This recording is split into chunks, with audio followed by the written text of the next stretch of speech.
Yes. Yo. Sorry, it's Max that I have on the show. I don't know who you are, Mr. Max. Which one is this? Mateo? You got the wrong kid. Mateo? Yeah. What up, kid? How you doing? How awesome is that smile? One day, do you know who's that amazing superhero that's there with you? That's your dad, right? Give him a hug for me. A hug for me. I can't hug him, so give him a hug for me, please. Please, a nice big hug. This is this is gem number 1. Yes. And gem number 2 is right here. Yes. That's it. Yes. The show is over. I love it. I love it. Mateo, how you doing? Your dad and me are gonna have so much fun on here that he's gonna lose his mind. Everybody get comfortable.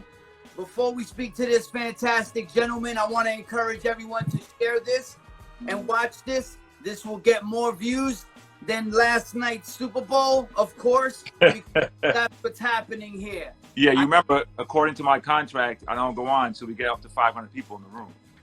Bang, bang, bang, bang, bang. That's what I'm talking about, guys. Never in my life did I want the weekend to end until the halftime show yesterday. There you go. Jokes. Let's go. So, Eclipse, Yo. I'm so happy to finally have you on after 22 years of doing this show. Amazing. I've sent so many letters to your house, you know, inviting you on. You did. It hasn't happened until this moment. Absolutely. And guys, let me just interrupt you because you know my feelings on all this. When COVID hit and every DJ and their mother was getting on IGLive, and I was just like, yo, it's too much. Everyone's trying to go on at the same time. It's overwhelming. It's just too much stuff.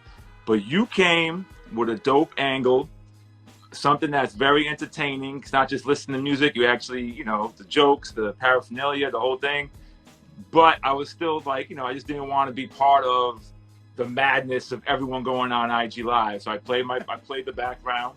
But then what happened was the clutter in this apartment became too overwhelming. And so in the last couple of weeks, I've had to like pull everything out of the closet, pull everything out of like boxes and all that stuff. So now I'm putting everything in storage. So I have my living room looks like I just moved in or I'm moving out. So I figured if I'm gonna ever do this show, now's the time to do it. Where's the harmonica, D? Where's the harmonica?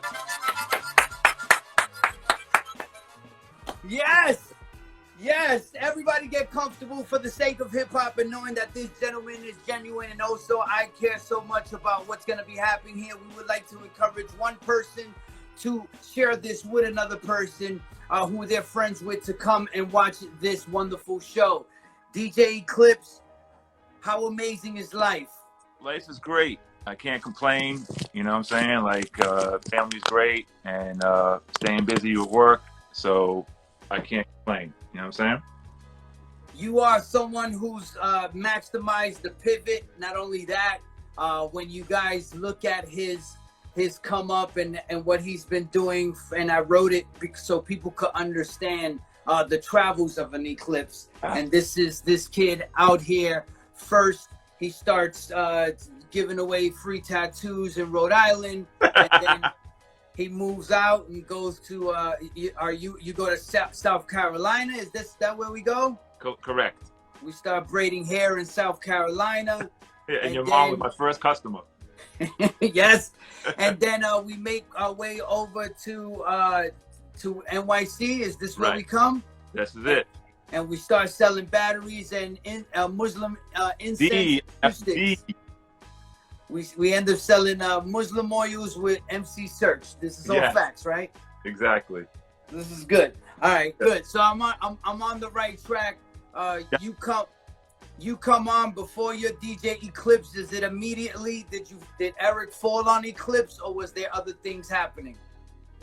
Was there other names? No, Eclipse was it. Eclipse. By the time I left Rhode Island in '85, I was already Eclipse. The name belt buckle says it.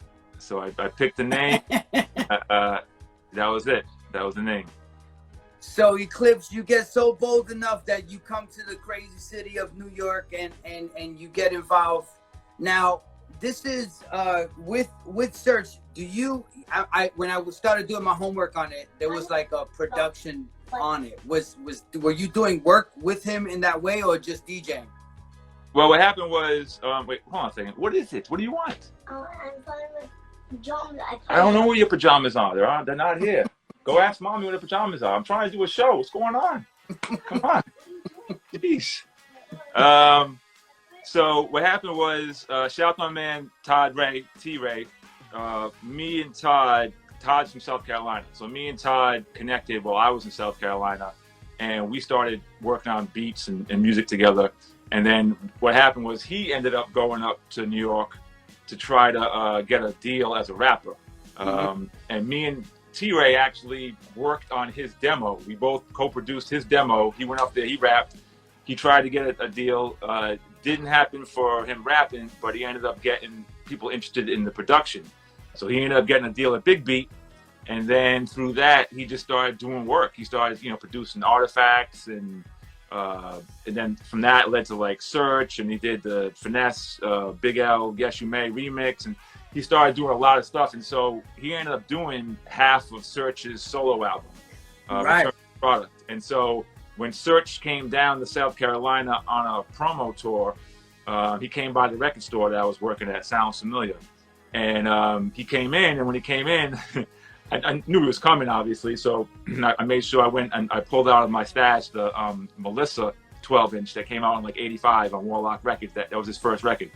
So he's just like, he thinks he's like in, West Bumblefuck, whatever. And he's shopping in the store, looking around, doing his work. And I just put the record on. And he just starts walking and then falls out on the floor. You know what I'm saying? Like, couldn't believe that someone had the record down there. So we start talking. I tell him, yo, my man T-Ray. He's like, yeah. Like, produce half my album. He's like, yeah, absolutely. I already had it. You know what I'm saying? Like T-Ray sent to me. So I started playing him beats. So I started playing Search tracks. And then he was like, yo, these are all dope. He's like, I want you to work with me on stuff. And then obviously he knew I was a DJ at that point. And so he's like, well, would you be interested in DJing for me? This is all within the first night of meeting him. You know what I'm saying? Yeah, so amazing. What happened was he actually had a show in Charlotte. I'm in Columbia. He had a show in Charlotte, which is like an hour away.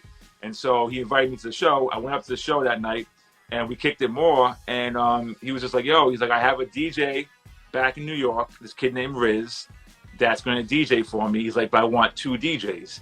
He's like, so would you be down to DJ and then also, produce for me? So I was like, hell yeah. You know what I'm saying? Like, I was waiting for the opportunity to get back up north, out of South Carolina. And so that was the whole start of me coming up to New York and getting down with Search and, the whole Searchlight stuff. That's beautiful, man. That's amazing. Once again, these gems are not only visual or tangible items, they're also They're all in here.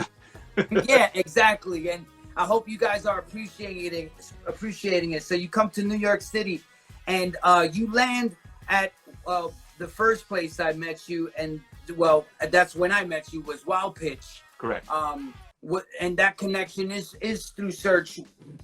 Was working at the record stores back when in South Carolina helpful, and was it a culture shock also being in New York City? What was that? Yeah, being at the record store definitely was helpful for my position at Wild Pitch, because I was a national director of retail promotion. So I just took what I already knew from being on the receiving side of the labels calling up and stuff like that, and utilized that. So that actually helped me get the position at Wild Pitch, along with obviously Search bigging me up, because Search had just took the VP job up there and told me, fine, like I have someone that would be dope for this position. And shout out to Mark Genova, who was actually there before I came in. He left and I took his position. And I had to meet Stu twice, because the first time Stu was like, he's like, I like you. He's like, but you seem real like you don't care if you get the job or not. And I was like, well, honestly, that's kind of how it is. It's like my life doesn't revolve around this job. I was like, I would be dope at the job. And it would be a pleasure because I'm in the middle of, you know, Wild Pitch Records, this, that, and the third. But, you know, I'm still DJ Eclipse, still DJing for Search. You know, we're still like doing some shows and touring at that point. So, you know, I had to kind of have another meeting with him. And then he was like, all right, he's like, you know, I'm gonna give you the shot. And it worked out great, you know, because, you know, we became real cool aside from just the work relationship. And so it was definitely not so much a culture shock, but like, it was just being in the atmosphere of where everyone was. It was just like, you know, because when I left Rhode Island, there was all these local crews, shout out to the Magical Four, DJ Bucket, that were heavily influential on me and learning how to do stuff. But it's, you know, when I went down to South Carolina, I'm a fish out of water down there. And so everything is coming out of New York. And so I'm just like following what's coming out of New York, getting tapes from up north and everything like that. And so, when I finally had the chance to really move back up north, then it was just like, all right, you know, I remember like, you know, going with Search to everywhere. And it's funny too, because like when I first started going to places, it was like 92 when I moved back. And so there's places that I vaguely remember going to, but because I was so new to New York at the time, I don't really remember where they were or like, you know. Venues. I remember going to like, I think it was like the Zebra Head movie premiere. I remember seeing like Black Moon was there and Evil D had like one dread, you know what I'm saying? Like it was crazy. And it was, you know, like he had his name on his jacket, the Black Army flight jacket. And I was like, oh, that's Black Moon, you know what I'm saying? Like, yo, it's like, you know, just starting to run into people and seeing people that, you know, you're playing their records and you're listening to, and then, you know, just from that and just making the connections there and just trying to like, you know, be part of the scene, you know? One thing I got to tell you, this is definitely about showing off, you know, the guest gems, but because you're Eclipse and this is from that moment in time, right? You know, and I've showed you didn't pass, but this is the postage for Wild Pitch. Those are stickers that went on the 12-inch jackets. 12-inch. Yes, you put this and then you'll mail out OC or Entice. Yes. And Absolutely. This was like another one of those gems. Somebody mentioned it in the comments right here. This is a Wild Pitch mixtape done by DJ Eclipse that he did. But Eclipse, you know, a lot of great, a wonderful ride, because what happens is after that soon you are doing another light attitude where you're like, yeah, I'll do weekends at Fat Beats, but you know, I don't know. But prior to that, I want everybody to know this, that this gentleman, I had a relationship. Me and Tony Touch were partners. We went to an event. OC was there. OC heard a mixtape I did, asked me to come on tour. He said the first date is in Philadelphia. He said somebody's gonna pick you up. And then it was this Asian man right here that you guys see. He comes to Bushwick and he picks me up. And you know, that was when I found love for the first time in hip hop with this beautiful gentleman. But the ride continues for you, and you head on out to Fat Beats. Now, right. I want to try to condense as much because I know there's a lot of amazing gems that you have. We're not restricted, you know, to any time constraint necessarily through the technology of this app. So, but with that said, you do start the weekends at the basement of Fat Beats. Yes. Yeah. So what happened with that was, you know, Wild Pitch ended up closing. While I was there, a lot of the groups that were there prior had already left. Gangstar was gone. Lord Finesse was gone. The UMCs had just left. So Main Source was like the biggest draw at the label. And while I was there was an issue with Main Source that went down that they ended up wanting off the label. And so once they got off the label, there was no legacy acts left on Wild Pitch, and it was just the new acts that we brought in. You know, Search, you know, brought OC along because OC was a Searchlight artist. He brought OC in, and then, you know, everyone else, a lot of demo deals. We had demo deals with C-Style from Total Pack. Yes. Shout out to my man T&D, Tony and Dave, which ended up becoming All Natural. They had a demo deal. A lot of these things were actually on that tape. Yeah. Jesse West actually, you know what? Brought in. I'm gonna ask you a Wild Pitch question, okay. Because I know it, and I actually like the confirmation of it. The group Gangstar, right, with Premier, was put together, right? They weren't. They weren't right. It was put together. Does Stu get the credit for that? It was. I think it was Finesse that was going through the demo tapes, if I'm not mistaken, and got the demo tape of Premier's group, because Premier was with another group out of Texas, and he was sending in their demos. And one thing led to another, and it might have been Stu that actually placed them together, but I think it was Finesse that actually kind of heard the music first. And you know, he had because the first couple of Gangstar things was with 45 King. 45 King was producing, but that was like a work for hire. You know, 45 King was hot at the time, so everyone was going to him for beats. Right. But I think, you know, the idea was to put this dope producer out of Texas with this dope MC from Boston, and kind of forge the group. Because Big Suge, who was also one of the OG members of Gangstar, he went away for a while. You know what I'm saying? So he wasn't around. So it was just really kind of like, you know, Guru at the time when the Wild Pitch stuff was kind of going through, you know? Okay. So when you say he went away, he went to do business deals. He went, yes. In Dubai. He went on vacation. Well, you know, the reason why I asked that question, because I'm sure that people enjoy, you know, a little bit of context on history, and maybe they didn't know, but to know that somebody, you know, knows a little bit, was closer to the story is always good to know. That happened, then, you know, whatever, we were trying to break the new acts, and we were doing a little something, but then what happened was EMI Distribution that distributes Wild Pitch was like, all right, you don't have Gangstar, you don't have Law Finesse, you don't have Main Source, doors closed. So they basically told Stu, like, you know, we're done distributing you, and Stu didn't want to go back to being independent at the time, so he was like, you know, he closed up shop. So that happened like the summer of '95, and Fat Beats opened summer of '94. So while Fat Beats was open, I was their rep at Wild Pitch because I was the retail guy. So I would always go to the store. I always try to support Joe. I'd buy my records from there. I'd bring artists down for in-stores there. You know, OC was probably like either the first or second in-store they did. Nice. So once Wild Pitch shut down, Joe was like, yo, would you want to come help us out? And I was like, well, my plan is to get another job at a label, but yes, I'll come help you on the weekends. And, you know, and long story short, the weekends took over my life. You know what? Before we continue, I like to do this thing where people like to say, in not only in our industry, but just overall in the streets, they like to say, you weren't there. But right. For you, you have many pivots that you were there for. Absolutely. Before we get too far into the evolution of Eclipse, what were you there for? A fly on the wall or some like pivotal moment in the Wild Pitch moment? Main Source leaving Wild Pitch, which I meant to pull it out, but I actually have the disclosure that I signed. All not good. To talk about it. And then we go to if you can, because we breezed through. Wait. Before you go to that, the day of the happening of the Main Source leaving Wild Pitch, Irv Gotti was there for a meeting with us because we were trying to sign Mike Geronimo off of the Shit Is Real 12-inch. So he was there for the whole shebang to witness all the festivities. That's just a little side note. Go ahead. That's awesome. Anything pivotal from the Search era?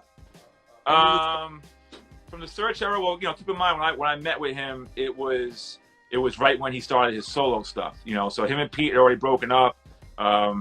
You know, he was, but the Nas stuff. I mean, I was there for that. You know what I'm saying? It's like I was there for the making of Illmatic. You know what I'm saying? Like I was there every time a song came back, and he would play it, and it would be like, holy shit! Like these songs was ridiculous, and it was just like, and knowing that you're listening to it, and you felt it in New York, you felt that Nas was like that dude, and the songs he was making.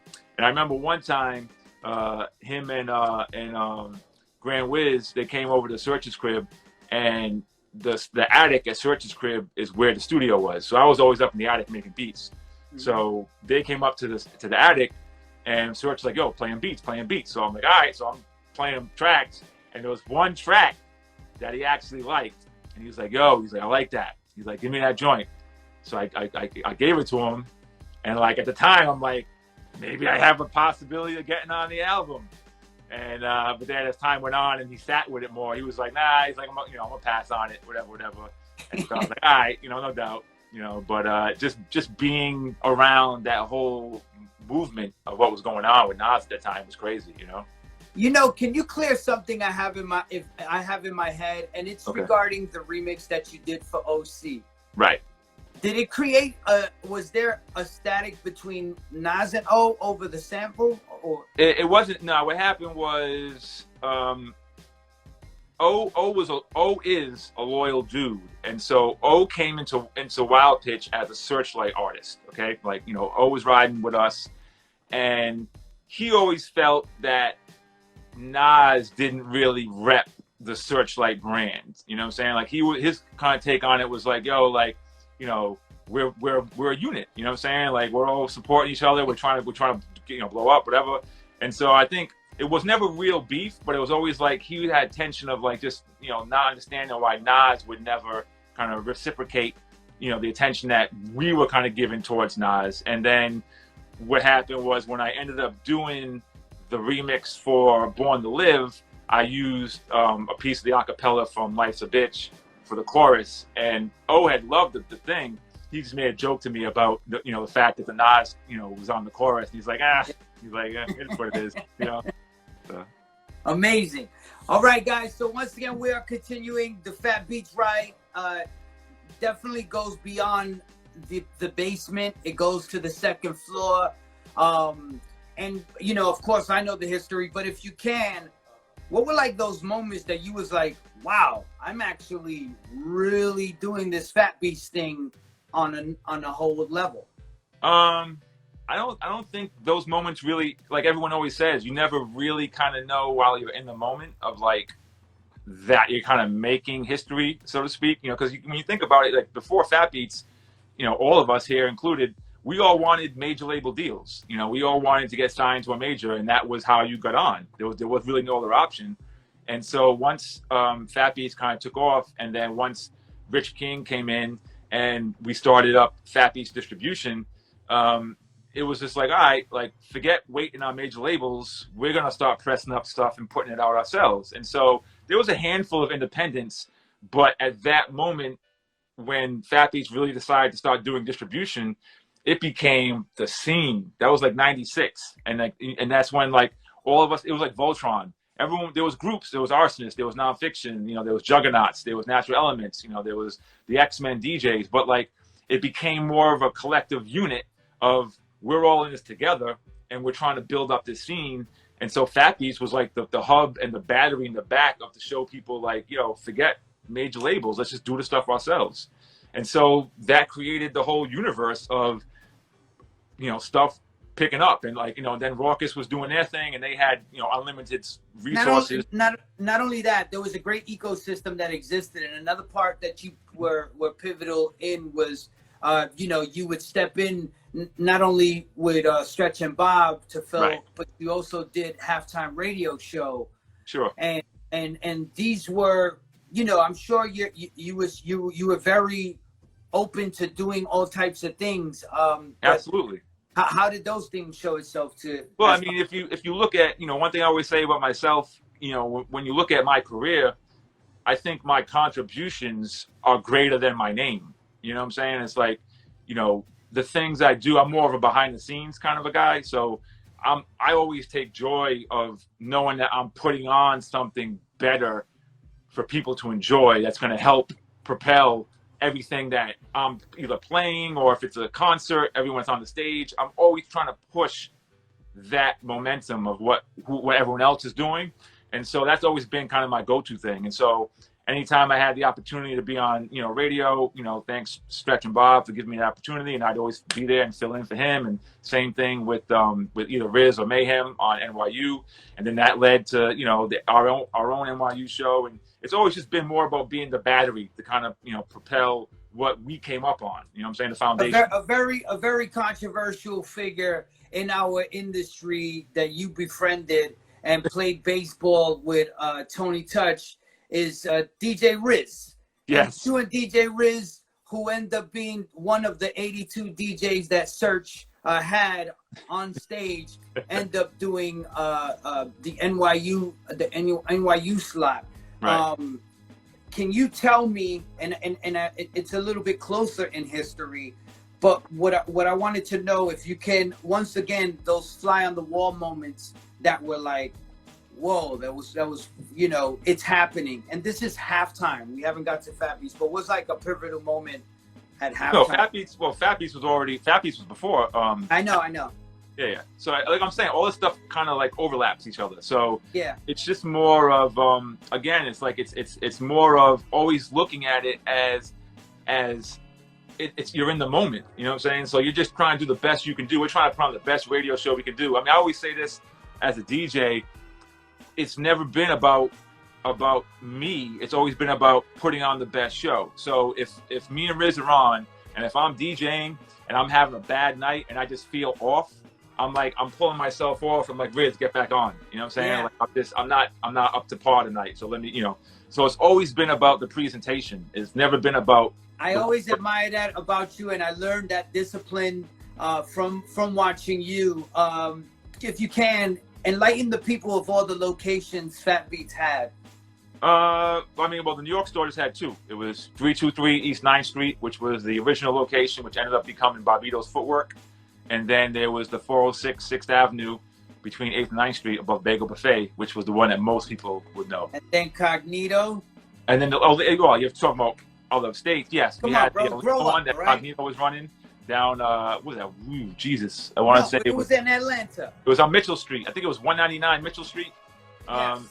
That's either the store address or their address, but it was that. Yes. And Fun then fact, only because we're here, and I'm not sure I ever told the story, is in store in Atlanta in Fat Beats, and we are freestyling, and your friend, your partner, ILL of all Bills, yes, is there. Were you there in that room that day? I was. I think I was there around. Yes, I think I was there for that. So you know, we're MCs who battle. I'm very comfortable with battling. Right. You know, and Bill was more like, I'm from Non Phixion. I'm here to like hang with y'all. Right. I'm not about battling. That's for everybody else. And this one dude chose Bill to try to go up against. Now, let me just say this. If I'm not mistaken, that one dude is now Senior Chaos out of Atlanta. Wow. Let's figure that out. That's a good one. My hair stand up. That's pretty funny. So hit up Senior Chaos. I believe that was him in that battle with Bill. So Bill, of all the Bills, yes, takes the microphone wire and puts it around the kid's neck.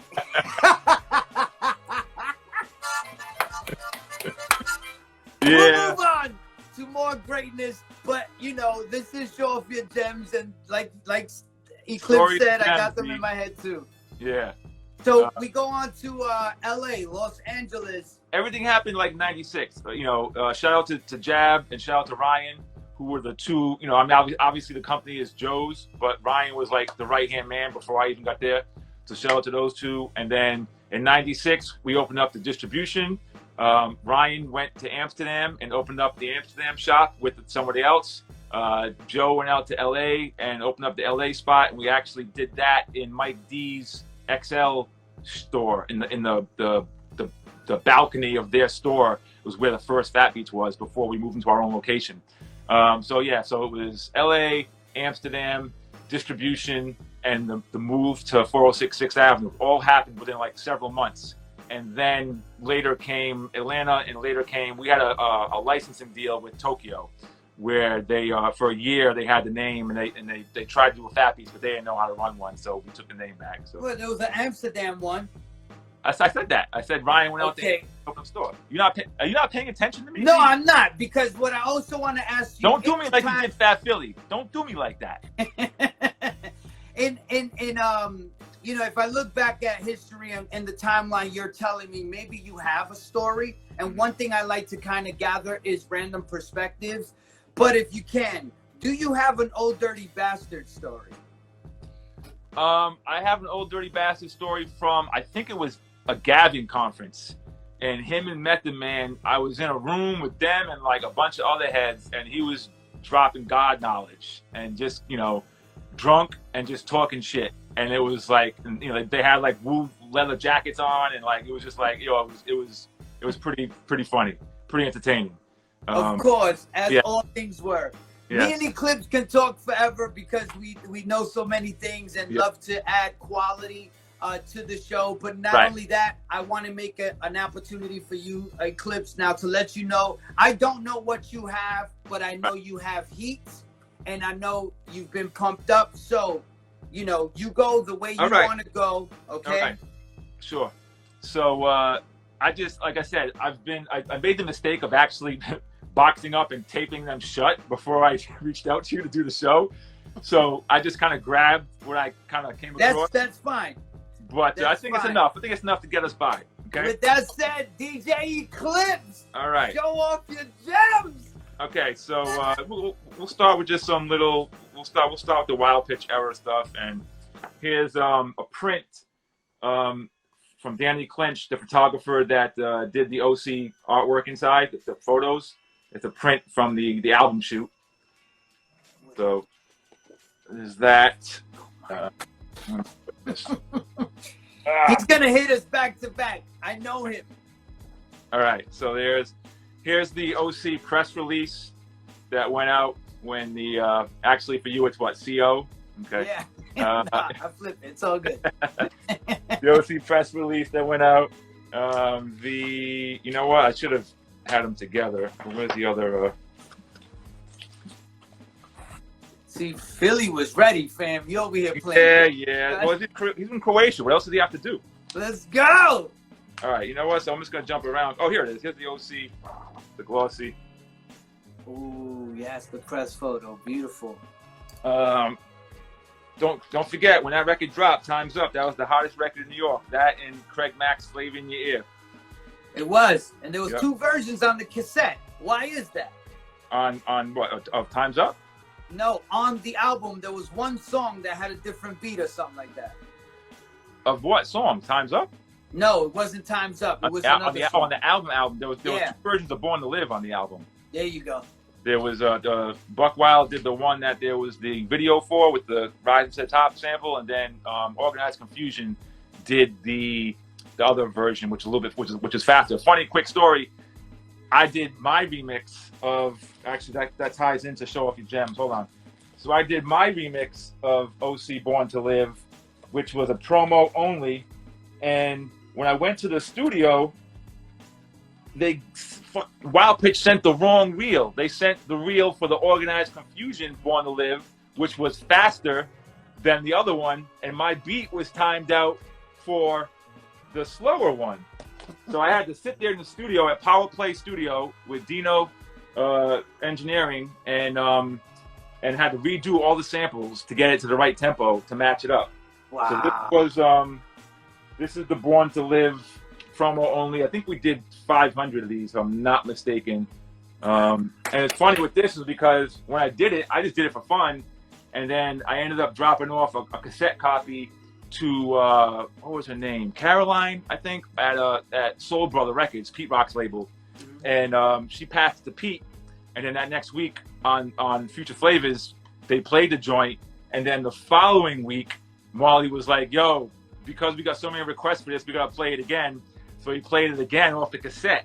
And so when I heard that, I went back to the label. I was like, "Yo, we gotta do something with this." And so she was like, "All right, we'll press it." You know what I'm saying? Beautiful. So yeah, so that's that. Let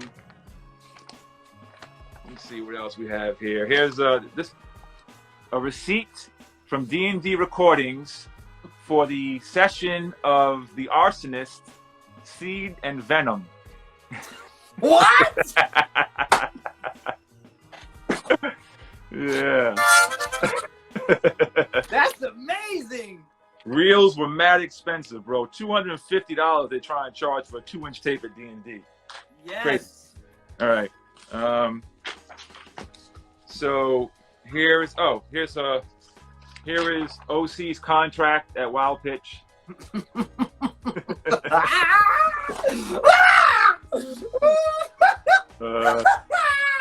Yeah. Wait.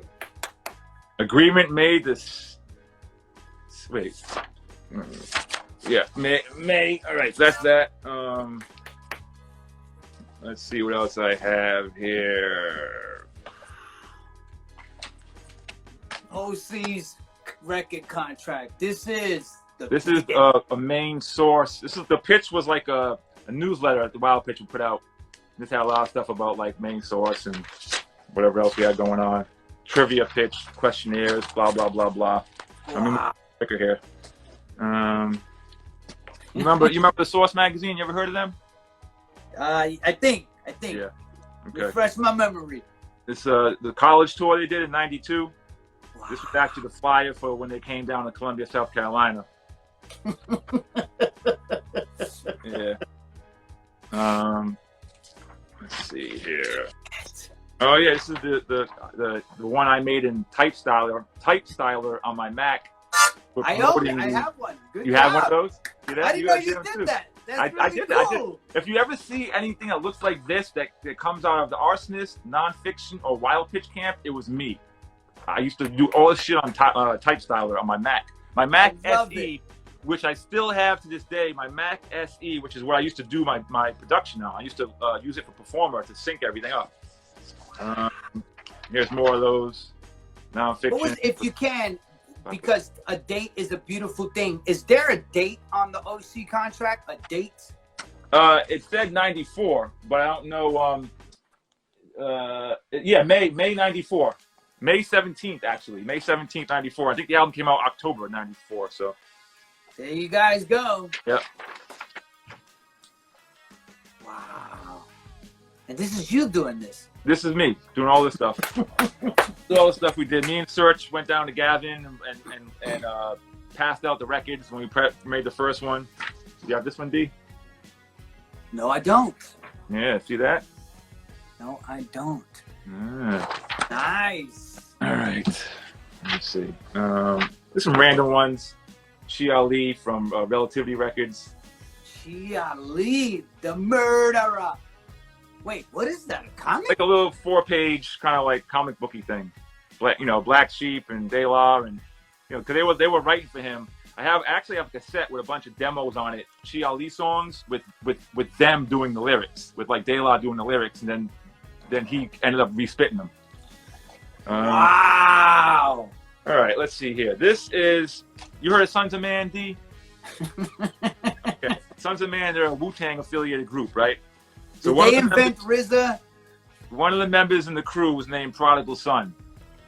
Prodigal Son used to live in Columbia, South Carolina. So me and Prodigal Son, back when he was Asiatic born in like 89, 90, made demos, and these are all his lyric sheets that he left behind. all his rhymes. And I do have some of the demos still on cassette. So Asiatic born. Peace to the gods. All right. This was before I left Rhode Island. This was like one of the last shows I went to. Dougie Fresh. Flick Rick Dougie Fresh at Rhodes on Pawtucket. Yeah. Let's see. Dougie Fresh in Rhode Island. When I moved down to South Carolina in high school, I finished 11th and 12th grade down there. And so what I did was I started making mixtapes for people in class. And so I would make these sheets. I'd go to the record store every week and I'd make these sheets of whatever I bought. And then I'd pass them out to people and they checked the list of what they wanted. And then they'd pay me $2 charge for a 60 or a 90-minute tape. My God, those are some cheap prices. He's getting money. Wow. All right, so that was so those are those things. Songs like LL, Man Parish, Run DMC, Sparky D, Boogie Boys, Mantronics. Wow. Let's see. Oh yeah, I did these too. Some people might remember this. That came to the Fat Beat store buying Stretch and Bob freestyle tapes. Yes. I made those. Woo. Oh. All right. Let's see. Yo. This is the Nas press release they sent out from Columbia when they dropped It Ain't Hard to Tell with Taish Harris's contact information on it. You get in touch with her? Hey, yo. You're doing pretty good.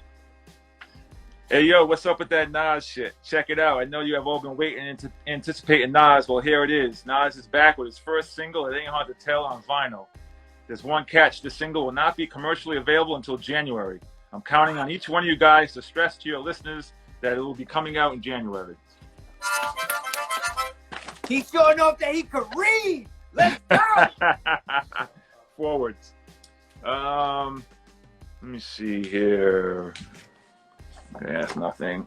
When I got down to South Carolina, this was the first event that I got on. This was in '86. And this kid named Bam Bam, he had a crew called Dem Boys, and they were pretty popping down in South Carolina. And so he got wind of me, and he put me on here as a special guest DJ from NYC, DJ Eclipse, and it's E-Clips, which I don't know why he did that, but you know, anyway, that was my first official show in '86. Wow. Here's some shows from Columbia, South Carolina, the Fresh Fest number, this is 3, Fresh Fest 3. Could you read the lineup for everyone? The Fat Boys, Full Force, UTFO, Joe Ski Love, LA Dream Team, and the Boogie Boys. And there was an after party as well. Wow. Yes, so that was down there. Did you have your hair in braids back in the days? No braids. More you of had the Dougie Fresh Danny Jerry Terrio type of thing. He had the. All right, here's speaking of Search. Here is their little press kit thing they sent out. Wow, pristine Def Jam folder, guys. Press packet. With the little press release, and I love the bio. You know, the duo was comprised of rappers MC Search and Prime Minister Pete Nice. Search, Michael Barron, age 22, lived at home with his folks in West Lawrence, Far Rockaway. Shout out to Roz and Merv. But from the time he was 6 years old, he always hung out at the Redfern houses in Far Rockaway. I caught many beatdowns because I had a big mouth, even when I was little. Some things don't change. Love your Search. Showing off that he can read. Yeah. DJ Eclipse. What is this? This is a check I've never cashed. When I DJ'd with Rocksteady on The View, and I made a whopping 27 cents. I got one. You got one of those? Yeah, I got mine is for 5 cents. Okay. That's amazing. Now this is the deal. The difference between the View and Arsenio. On Arsenio, I actually made $331.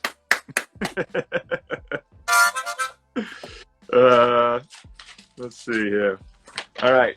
Rest in peace to my man Phase 2. I had him do this flyer for an event that I put on along with the Kennedy Center a few years back.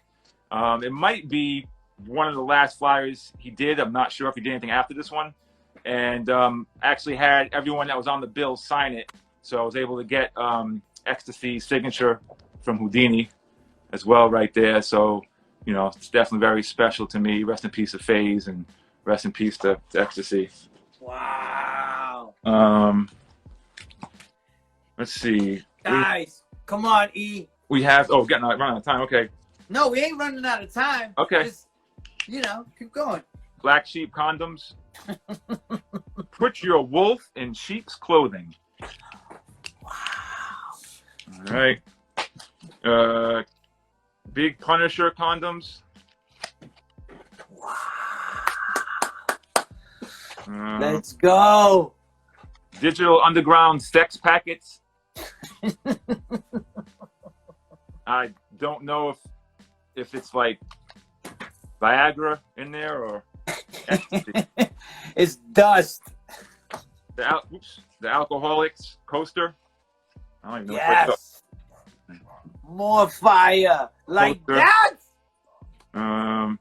All right. Then we have Grandmaster Flash. You know what time it is? Cassette single still in the box. Most people probably never have seen a cassette single in this form. Never. Yes. What? Yeah. All right. Let's move on. Shout out to my man Sanford Green. I think I saw him in the room there. Sanford Green is a very, very dope illustrator who has done many, many, many comic book covers and artwork for the likes of Marvel and DC, and he has his own comic now called Bitter Root with David Walker and Chuck Brown, and it's very, very, very dope. It actually just got picked up recently. They're gonna make it into a movie. So just these are fairly new issues, but just kind of putting you up on this to tell you the backstory. I've known Sanford from Columbia, South Carolina, from like the late '80s, and the first thing he ever did that he gave me, this is from '92, June 31st, 1992. It's Cypress Hill that he drew.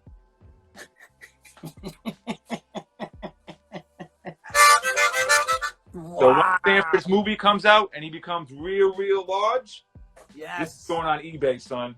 I'm gonna block him immediately right after this show. Yeah. His account. And then speaking of comic books, I mean, I'm into comic books. I have tons of comic books. You know, it's like it's kind of pointless to pull out, all the stuff. I mean, it's just just give us a heater, the heater.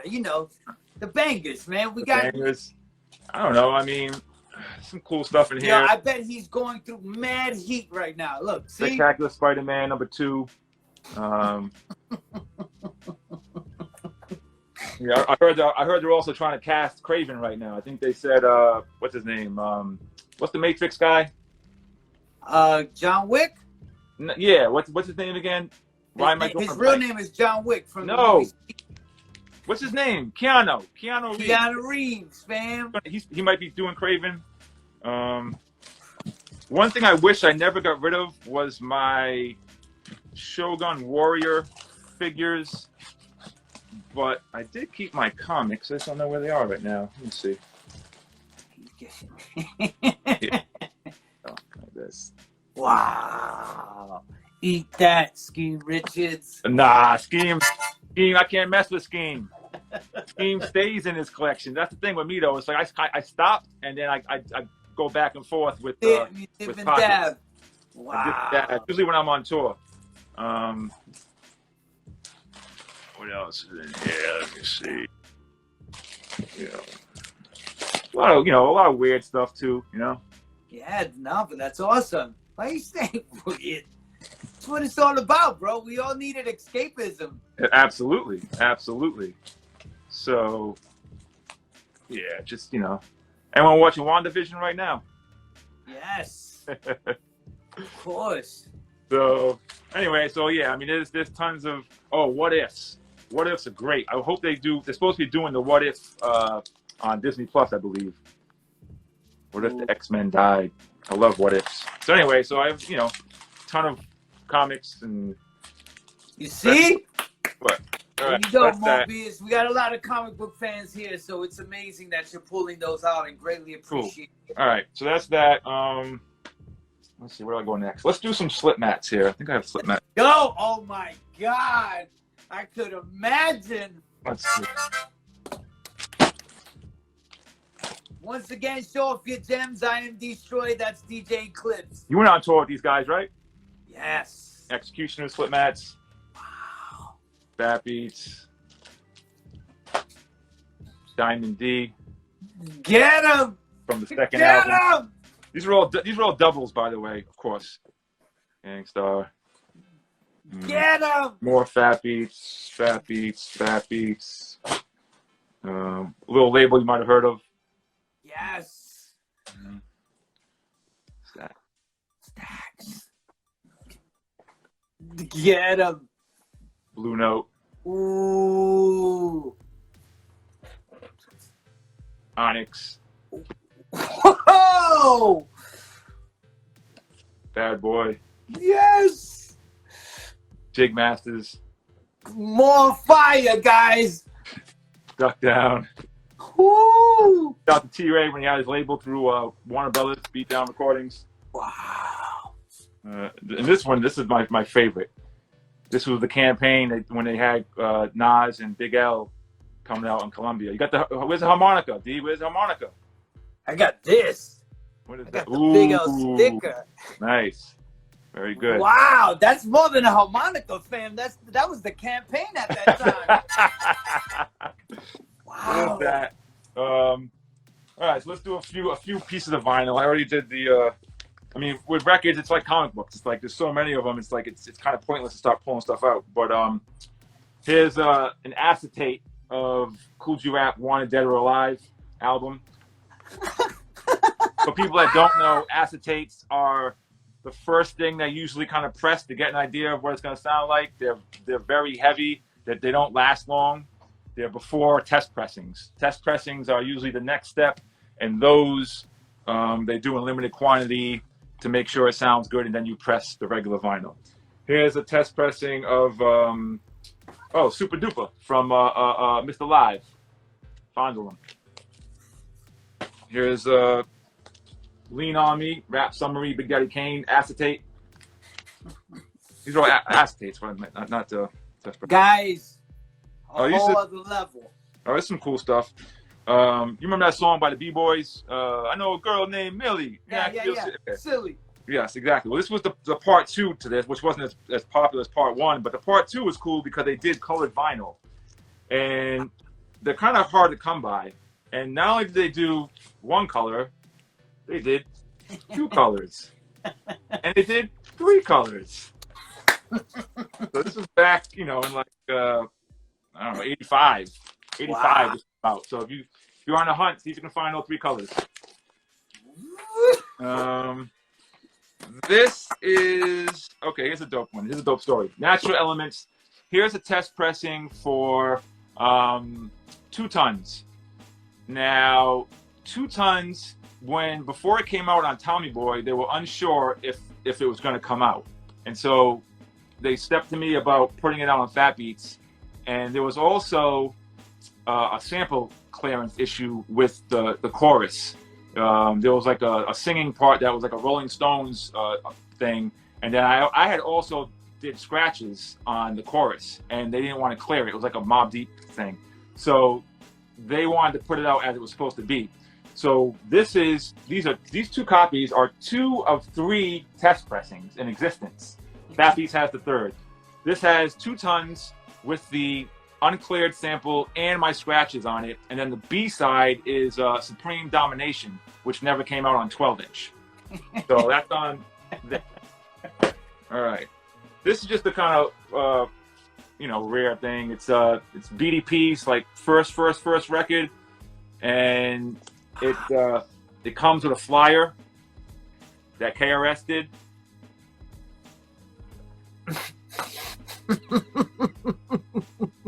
Yeah. So there's that. Let's see what else. I already showed you the Born to Live. Now this, shout out to my man, the Mighty Maestro. This is his record on Tough City. I met him in South Carolina as well, and he came up to New York before I did, so he started getting busy. He did a lot of production for Lakem Shabazz and some dope stuff, Ali Bosky and some other people. And this is Nickel Bag of Breaks Volume 2 from the Mighty Maestro. This is actually the side 1, track 2 is called Moonshine. This is my first production credit on record. This is 1993. I produced this one joint on his EP. And if you see next to Moonshine, it says produced by Eclipse. Now, the first pressing of this, they didn't give me credit. So the first pressing doesn't have my name on it. The second pressing has my name on it. But that's my first production, 1993, on record. Wow. Okay. So that's that. How are we doing on time here, D? What's going to happen? We're doing good. We're doing good. There's no restriction. Okay, good. I didn't know you had money like that. All right. Now this here, I know you're into this, D. Like, yes. Ooh, guys. This is a shoe box. This is, yeah. I mean, to go through, this is like every show ever in the history of shows. There's laminates and passes and lanyards. I mean, I guess I could just do real quick. Give a glance. One story, if not, fine. Well, here's some of the popular. Remember the Fat Beats lanyards? Lanyards, yes. Here's all the colors. Oh man, that was legit jewelry to me, fam. These are probably still the keys to the Fat Beats store. So here's all Fat Beats lanyards. Non Phixion album release party at SOB's. Nice. Oh man, I literally did not look through this box. So No, it's all good. Don't, because Okay. when I put my things down, I had to set mine up and just leave it there. yeah, exactly. So it's a lot of rock steady, passes for anniversaries and just shows. And I think there's I saw Souls of Mischief or Hieroglyphics one for when they first came to New York, and they had there was a record release for the whole Hieroglyphics that Jive put on. Yes. That's in there somewhere too. All right, let's do got some magazines as well. Ooh. Some early source. Wow. Early. Yes. Back when you could still count on the source. Yes. My old address down in Columbia, South Carolina. Wow. So yeah, so it's a bunch of those. I mean, there's boxes of this stuff, so it just gives you an idea. The Cube one was my first one. And you know what? Actually, it connects back to Wow Pitch.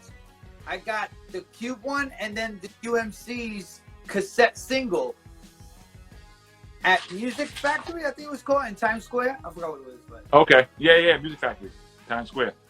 nice. And this is the fax that the source sent out September 27th, 1994, when they all quit. When they weren't feeling what David Mays and Benzino were trying to do with the magazine. What? I think it was James Bernard that signed it. It's like a 5-page fax that went out to all labels. Can you give me a sentence or whatever the No, I'm not trying to read this right now. Okay? What? Basically, No, they you weren't happy. read the Nas one. You read That was short. This is 5 pages, D.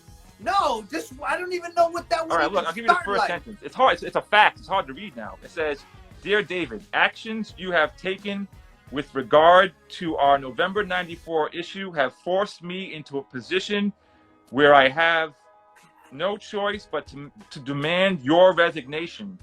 You violated blah blah blah blah." So they weren't happy. They weren't happy. All right. Eclipse Kareem, fam, let's go. All right. You remember On the Go magazine, right? Yes. Yeah. Shout out to Max Glazer, Espo. Shout out to Yes. Jury. Shout out. Oh, this is dope. This is. Let me show you this. This one. So this is the regular copy of the J-Roo On the Go. This is the one the printer messed up on and didn't print the buildings in the background. So I don't know how many they printed of that version, but this is the real one. This is the messed up one. How do you have that? Nice. There's that. Here's the On the Go ad rate sheet they sent out to people. Those in New York know it looks like a Chinese restaurant menu. That's dope. Let me see. There's okay. Just so you know, my phone is set up on a box. Matter of fact, let me show you. These boxes. See these boxes here? Yes. There's about 20 of those all around me, and they're all labeled. The box that the phone is on is labeled floppies. It's all my floppy disks of all the stuff I sampled. The box underneath that is all cassettes. There's boxes. I have 3 boxes of CDs. There's 3 boxes of videotapes. I have guys. I want you to understand, give you a different perspective. I've visited Eclipse's house several times, and he had so much vinyl. He had it in the kitchen, fam. Everywhere. It still is. The vinyls. That's what I'm saying. It doesn't even make sense for me to show you records. There's every room in the house has records. I know who I'm talking to. I know. All right. So I have. Let me see if I can just show you this. I have this box of DATs down here. Do you see this? Yes. Okay. So this is one of those big boxes. It's just stuffed of DATs, and I'm just gonna pull a few things off the top. This one's Common Sense, No ID. This was the Relativity 12-inch they put out with the Common single for the Bitchin' You. Yes. Now, this is the first version. This is not what they ended up pressing up on 12-inch. This has an extra verse on it from Common, dissing Ice Cube. Wow. Let me see what else is in here. I have a bunch of Beat Dat tapes. There's a ton of Non Phixion. All the Non Phixion sessions are here. I'm trying to find something good. There's a feature on here for all the viewers that people can ask questions. I don't really use it much, but if you guys want to ask a question, because I know somebody put a question, but you know, it's moving fast. You could just ask the question in the app itself. Yeah. Okay. Here's if you have a Non Phixion material or any material from Uncle Howie Records, you'll always notice that there's speeches from Uncle Howie. Yes. All those speeches come from this DAT.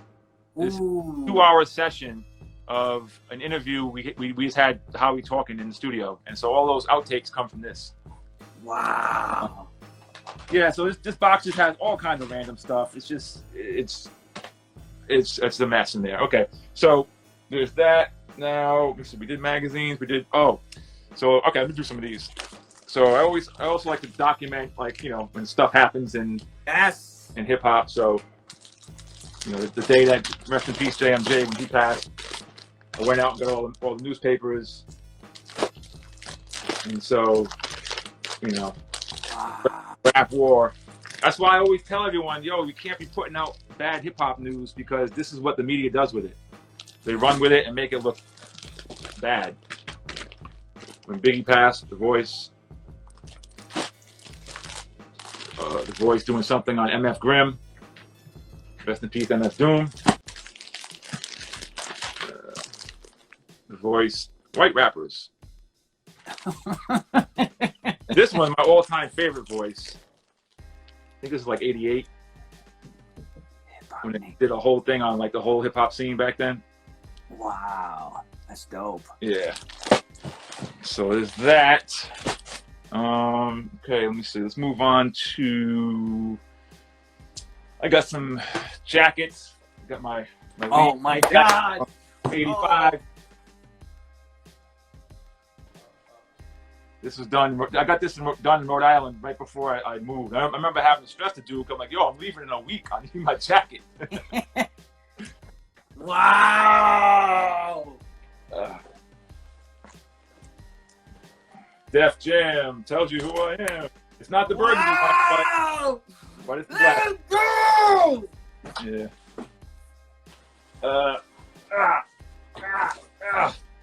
My wild pitch vest.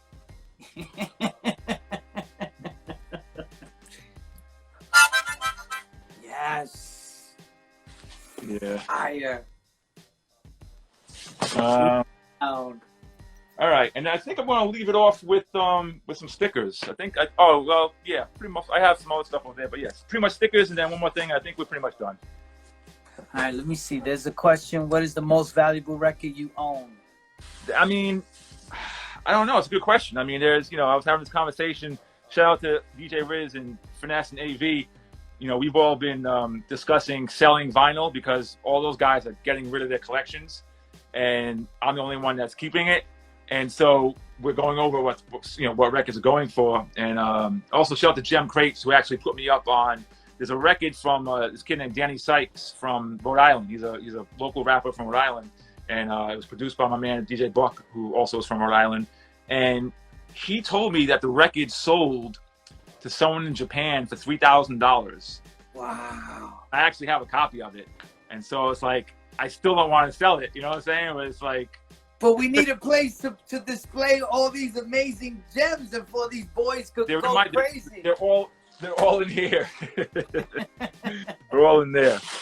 So I have a bin full of bags upon bags of flyers and stickers. So the flyers I'm not even going to bother with because it's too small for you to see the print and all that stuff. But just know this bag of flyers is like goodies from all the stuff in the 90s, all the indie shows, Tramps, Wetlands, Club Vinyl, you know, anywhere there was something going on, it's in here. If we could do, before we get into that, could you tell, I'm a spitball real quick. Yeah. Any of those individuals, because Big L did have a great, you know, a career in the underground. Yeah. And I actually met him with you at halftime when you did halftime. But was there any other moments you had? Are you familiar with Big L? Yeah. Nope. That was really it. He was, you know, he was didn't know that well. So I never really had a conversation with him outside of the radio show. You know, every time I saw him around, he was always quiet towards me because we didn't know each other like that. You know what I'm saying? It wasn't like anyone else in the crew that I could, you know, tell jokes to and shit like that. So my only conversation with him was really just for the radio show. Exactly. And then the next one is Doom. Any Doom interaction? Well, my first meeting of Doom, when I first hooked up with Search, shortly after that was when rest in peace Subrock died, and so I actually went to the funeral, and I remember, you know, like not wanting to go because I felt like, you know, I don't know him. You know what I'm saying? I was like, I don't belong there. And Search was like, you know, Search was like more like I'd prefer if you were there for me. You know what I'm saying? Just to kind of like be there for him because he was kind of going through it. And so I was like, all right, no doubt. You know what I'm saying? I'll do that for you. You know, so I went. And it was actually the first time. I didn't even meet Pete Nice at that funeral, but I remember seeing him for the first time. You got to remember, too, this was like, you know, things were bad, as they are now, between them, unfortunately. But, you know, so it was like, it was tension and all that stuff. But, you know, I definitely remember meeting Zev there at the funeral. And then after that, I mean, I wouldn't have seen him again until, matter of fact, I don't think I even seen him during the Non Phixion sessions, you know, because the studio for Non Phixion was in Brooklyn. I live in Queens. Right. So I was only going to the studio when I had to like lay scratches down and stuff like that. So when Doom was there recording, I wasn't there for that. Let's see. All right, these stickers are more recent. Recent doesn't cut the bill. Let me find some. And people will come into Fat Beats. So who was like some of the customers that ever came into Fat Beats that kind of threw you off and was like, word? What's the Manny Fresh crew? Was that Beats by the Pound? Is that them? Yes. They were there. I mean, you know, like random actors, you know, like Michael Rappaport would shop there. Annabella Sciorra would shop there. You know, D'Angelo would come in and buy stuff. You know, Questlove, Kid Rock came through a couple of times. You know, like not your typical hip hop head. Yeah. But that's always good to know those people that are outside of it who come in and support it and are fans of it. That's really, really, really dope. All right, this is my Non Phixion bag. He's got a Non Phixion bag. A Fat Beats bag. Okay. So these are all kind of like the older stickers that we've done.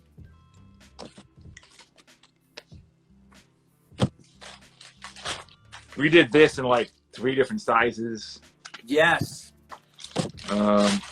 And Eclipse connected with Serge Sabac, which ends up with Bill, and Non Phixion happens. And this is where we're at. People text me. Don't they know I'm online? You know what? You heard of this guy? Yes. Yeah. Kike. Stickers from the first 12-inch we put out. Got the Fat Beats again. These, I think we were just happy to have a sticker made, period. And these are like the vinyl stickers, the see-through backgrounds. Then we have little ones, and then we had Oh yeah, we got the album cover ones. And then we got these. We went crazy. This was Bill's idea. Bill's like, yo, I want to plaster the city with stickers. We spent $10,000 on making stickers and distributing stickers around New York City. And we posted these things up everywhere. Shout out to Buddha Sess and his whole street team for doing it. Yes, I remember. So those are some of the Non Phixion stuff. But Fat Philly was showing some stickers, right? Yeah. Yeah, that was cute. The battle's on. Step cute. back, Riz. Ooh. Let's go, AV. Ooh, nice. Ooh, Royal Flush. Oh man, are you coming over here to clean up my house after this? From the way you told me, it sounds like the wow. Yeah, it's messed up right now. Upon the legacy. Nice. That was cute.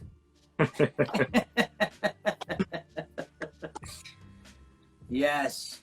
All pristine. Hold it down. Das Effects. If you never heard of any of these artists, let me know, D. THC. This guy kind of reminds me of you. Nope, never heard of him. Wuha, that's his name? Never heard of him. Wuha, his song's called Busta Rhymes. Big Pun. Happy belated. Big Pun's birthday was yesterday. No, wasn't his death? Yes, it was. It was Steve's birthday. It was Dilla's birthday. Yes. Scaramanga. Yes. Holy Shiza Manelli. Dilla. Yes. Mind you, we're in one bag out of like 7. I'm not going through all of them. I'm just giving you the... Yeah, of course. The Entice and the Red Man. Let me see the Red Man. Quick, The Red please. Man, Don't be difficult. No, I expect that from you. Wow. GP Woo. Dead Press. Yes. Yes. Can I bust? You don't even know what you're showing me right now. I'm just straight to you in the audience, D. Straight to you in the audience. Wow. These guys had remember this single? Woo! Onyx's crew. Fatal Hussein. All heat, guys. Were you in this movie? No, but my brain made it. It was a big cartoon with the mouth open. The licks. Yeah, my mother was in that group. Yes. Yo, those big stickers, guys, in New York City were a problem. Everywhere. Ooh, Mike Geronimo. That's crazy. Yeah. Whatever happened to a pain in the ass? You know, he was like a novelty thing. You know what I mean? He was doing his thing. He's got his own stickers, though. There you go. Yo, back then, everybody was getting stickers, fam. Stickers was it. Stickers was like jewelry. You weren't anyone unless you got stickers. And to let you guys know, I do have a copy of Bumping Up Knuckles, Freddie Fox's first show, and that was courtesy of Eclipse. What, the one at Long Island. Managed Correct Records. DJ. Guys, this is like, this is a blast from the past. Yes.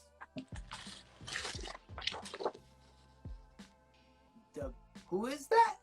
the beat nuts? Shout out to Juju and Les. Yes. Got breaks. I'm really impressed with your reading backwards. There you go. Funky Flex, Charlie Diaz, Noriega, and This is that group I was telling you about, D. Namfo Snus.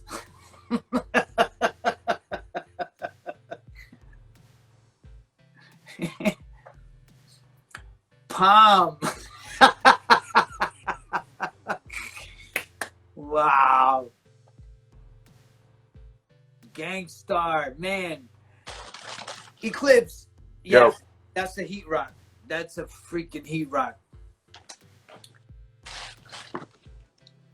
Yes. This was a dope soundtrack. Remember this? Yes, I do.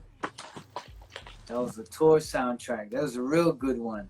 Yeah, with my DJs. Oh, Roberto, Swifty, Mixmaster Miguel.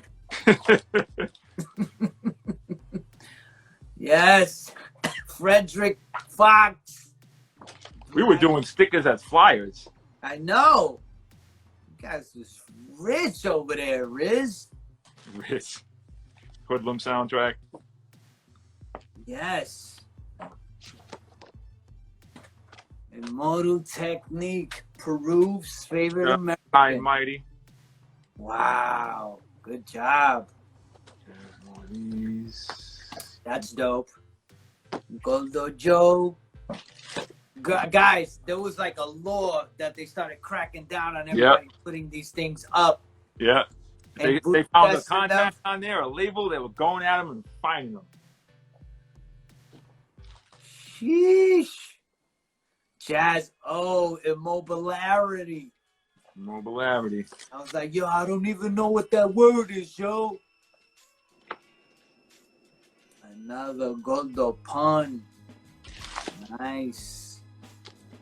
Ooh, that's clean.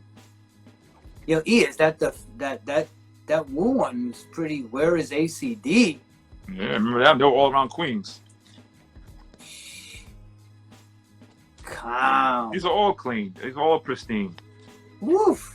None of that DJ Riz nonsense. I have to. Bums. This one you might not be able to see. It's like a window decal. Oh my gosh. Geniuses. Let's see. PMB. Hold on. Oh no. Everybody, yo, so E, there's a question option in here, and all the questions are like emojis of like heads exploding. Inspect the deck, bro. Big L DITC. Yes. Eclipse. Yeah. You can't tell me. We have after the 95, 2000. Shout out Ricky Powell. Yes. Rest peacefully, Ricky Powell. You know, once again, going back to that, you were there, a fly in the wall or anything. You know, I actually like that. If you can share some, you know, a gem from any of those moments that you witnessed. Bad Seed. From what era? From the 95, 2000, or you know, even beyond. It's fine. It's more about. Okay, I got a story for you. I'm at Fatty for an arsonist in-store. Okay? Mm-hmm. So the in-store ends, and here comes Tony Touch, and he is not happy. And next thing you know, wigs are coming off, Vaseline is coming out. I mean, it was a mess. It was a mess. You heard it. You heard it. Ricky Powell. Ricky Powell. Yo, you got to think of stories while you're showing stickers, fam. What happened? Everybody's. Wow. So, you know, some of the things that you show, I'd actually like to see. Like, I know you'll save them, and that's a great thing. Absolutely. And I just wish there was somewhere they preserved them. I don't know if people out there are watching, you want to run, not you, Eclipse, but if somebody's watching and wants to do like a Showoff Your Gems Facebook group where it's just people just scanning stuff, because I got a bunch of stuff I could put on there too, where this sort of stuff can live. Because Right. I actually read an article that Philly posted on the show. I went and I Googled it. Okay. It was about Sugar Hill Records. Right. And I was like, lucky somebody like posted it. Oh, that's the one with the dude, the old white dude? Yeah, Milton. I was very intrigued by that story. Right.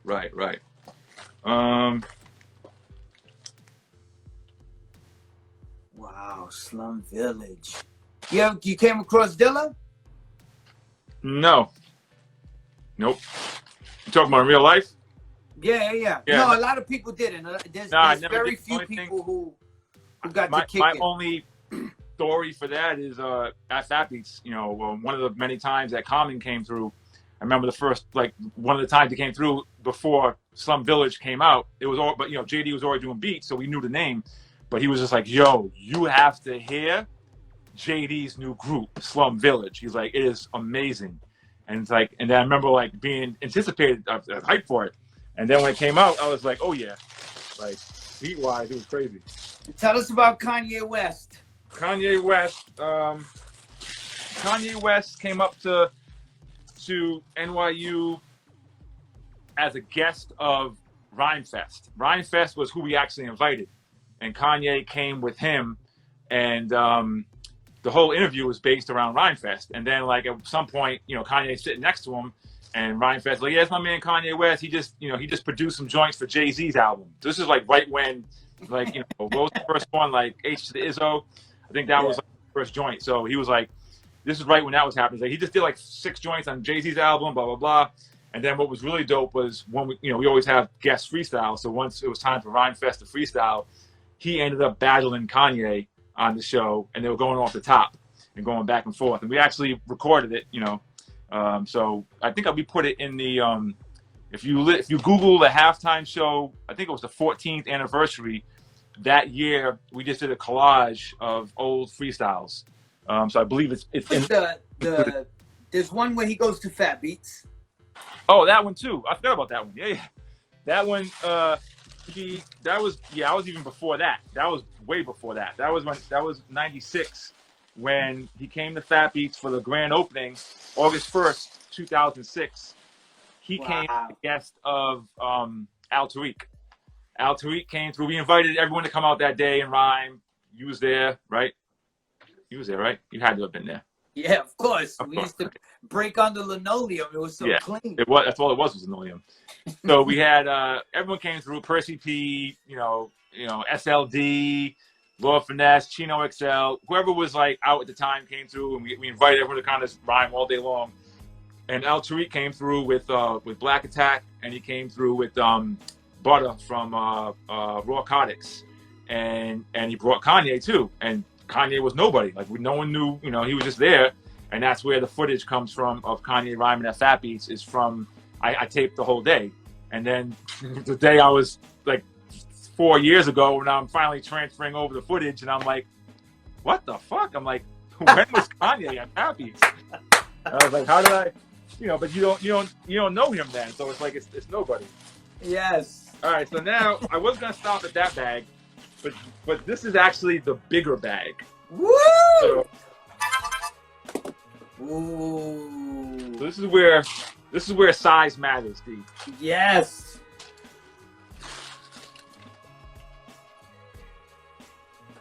You know what I started doing, E?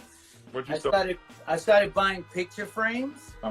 And putting the stickers, like not this one. Yeah, I got that one because I don't know if you can see it, but it's a better presentation. I mean, I'm not talking about like in your house or nothing right there, but you see the MOP up here? I put it in the picture frame like this and just put it. Yeah. Dope. And, you know.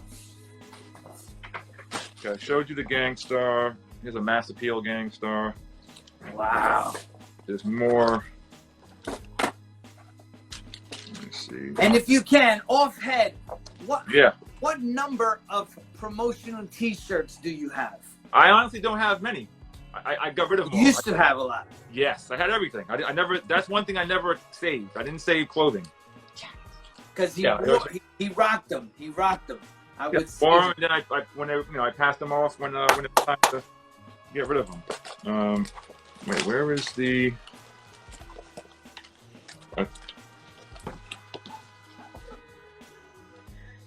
Wow. You saw that. Coco Brothers. The first anniversary of Halftime was Arsonist, Non Phixion, and a Drunk Tame One. Yes. Yes, it was. That was just when we were DJing, before we had producers. And I remember I was freestyling, and I said, you know, something you better tell your mom. And then he comes on the mic back, and he's like, yo, you talking about my mom? And I didn't know him. And I'm like, yo, bro, I'm freestyling. What are you talking about? Right. He's like, yo, don't talk about my mom. I'm like, bro, I'm not even rhyming about you. You stop. Yeah. So welcome to Drugs. Exactly. All right, so that's pretty much all the stuff. The last thing I'll show you is the entire audio collection of the Halftime radio show. Oh my gosh, this is how many years? 18 years. 13? 18. 18 years. Oh. So, how do I do this here? Okay. So, these are CDs, and these are all spindles of 100 CDs per spindle. So each pile you'll see is 100 CDs. And then there's mini discs. There's mini discs. And then the cassettes are in this box. There's, I think, 2 boxes of cassettes. And then there's the box of DATs, which is mostly Halftime DATs. And yeah, and more, you know, just random shoe boxes that just I haven't put into boxes yet, but more CDs. But this is 18 years worth of Halftime radio. Once a week. Yeah. Steadily. Oh, well, this is some cool. I came across a bag of cold chillin' DATs. Yo, it's Prism, fam. Yeah. Wow. So this is just some random ones I pulled out of the bag. The bag still has more in them. But yeah. So that's it. Have a quick seat for a quick second, my brother, and just Okay. share some final words. Okay. First and foremost, guys, DJ Eclipse on the Gems, fam. Come on, round of applause for this beautiful human right here. Guys, he needs a vote. He needs to move that and finally get his house. I need my space.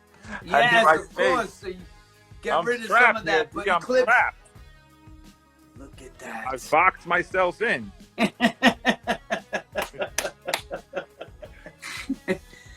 Yo, so Eclipse, you know, I have to ask you,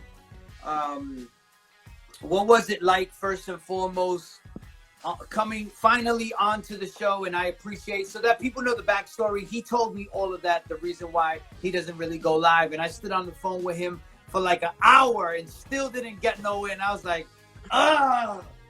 you know. But that being said, Eclipse, you know, how was it showing off your gems to a community that loves the culture and the things that you showed off in you?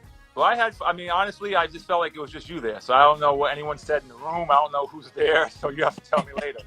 But it was fun. I mean, it's good revisiting this stuff. I mean, there's so much stuff I forgot about that I even had and, you know, came across. And as I'm coming across stuff, I'm also, you know, organizing it a little bit better. So I have, you know, everything's like labeled and the boxes they're in, and like, you know, the magazines are in order. And, you know, shout out to Scheme Richards, who actually lit a fire under my ass to actually get some boards and bags for the magazines. And I was just like, they're just magazines. And he's like, nah, you gotta bag them. So, yeah. You know, yeah. so, I mean, you know, it's really good to have you here. You know, on Showoff Your Gems is an honor, and I have to tell you that you played a pivotal role in my career. And I always talk about, of course, that OC moment, but one of the bigger things I got to tell you is, so that the viewers know, Eclipse always would have me come on if he wasn't able to be up on the radio station, right, or just to hold it down, or even with us. Yeah, and the thing about it was that because it was college radio, I wasn't able to curse, so I had to have a discipline not to curse. But I could keep, he allowed me to just be me and just be a clean version of me. And because of that, what you used to always give me, E, what was my clean CDs. To this day, whenever I get a clean CD, I still put it aside for Destroy. Yes, my whole collection is nothing but clean CDs, and he is one of the people. But I got to tell you, E, because like everything that I did with NBA and NFL, that they hired me, they like the sensibility, my wit and all that. But you know, one of the key components was that I did it all without cursing. So that's right. That's good. That's good practice. Even with Sirius, I try to not curse, just because it's good to be in practice to not curse, because you never know where your next gig is going to be, and like, why fall out of practice? Just be prepared for that no matter what. I am a product of that philosophy from that man right there. Yep. Guys, facts. 6 Super Bowls, 12 NBA All-Star games. That guy, he, you know, got me through it, understanding that there was no need to be a maniac. You know about this? I know you know about the NBA, but you know about this? The USBL? What is that? The United States Basketball League. This is from 1985. I went to a game, the Rhode Island Gulls. Now, if you look at who was playing, there's a list of people playing there on the Gulls. You'll see Manute Bull. You'll see Spud Webb. Yeah, no doubt.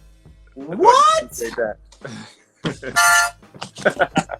Yo, Eclipse, what is it that keeps you smiling throughout the day, you know, per day, if you can, and if there are some words of inspiration to the people, what would those words be?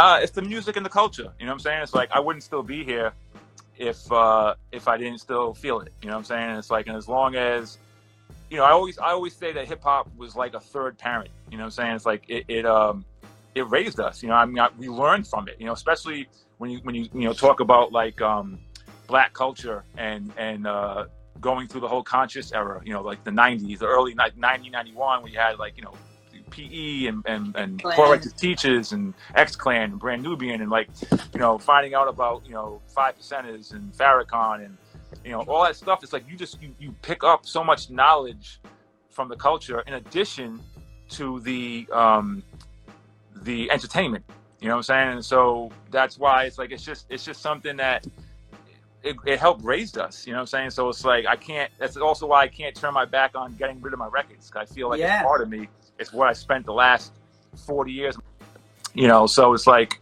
for me, if you're into something, stick with it and just, you know, give your all back to it. What I learned from the culture is what I give back to it, to help keep the foundation strong and to help turn new people on to things that we know, and also let them know that there are good options out there. Because a typical day for most of us is you talk to someone that's not directly involved in hip hop, and they say, "Oh, I don't listen to it anymore." It's like there's nothing good out there, because all they know is the mainstream Hot 97 stuff. They don't know that there's a whole thriving scene of independent releases and stuff like that, you know. So it's our job to let people know about, you know, what's real out there, you know.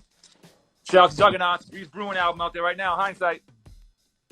Yo, E, on behalf of everybody in this room, but most importantly, because it comes from my heart, I love you. I thank you not only for being